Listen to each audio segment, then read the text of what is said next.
நண்பர்களே, டிஎம்கே தமிழ்நாட்டினுடைய எதிர்காலத்தின் ஒரு மிகப்பெரிய எதிரி.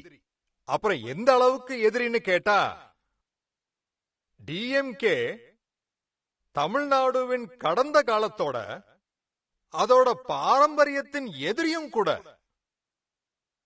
நான் அயோத்தியாவுல ராமர் கோயிலுடைய பிரதிஷ்டை நடக்கிறதுக்கு முன்னாடியே தமிழ்நாடுக்கு வந்திருந்தேன். நான் இங்க பழைய முறைப்படி தீர்த்த யாத்திரைக்காக வந்திருந்தேன். ஆனா டிஎம்கே அரசாங்கம் இங்க என்ன பண்ணாங்க?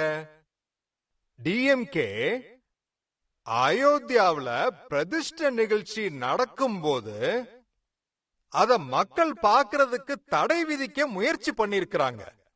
சுப்ரீம் கோர்ட் வந்து தமிழ்நாடுடைய அரசாங்கத்துக்கு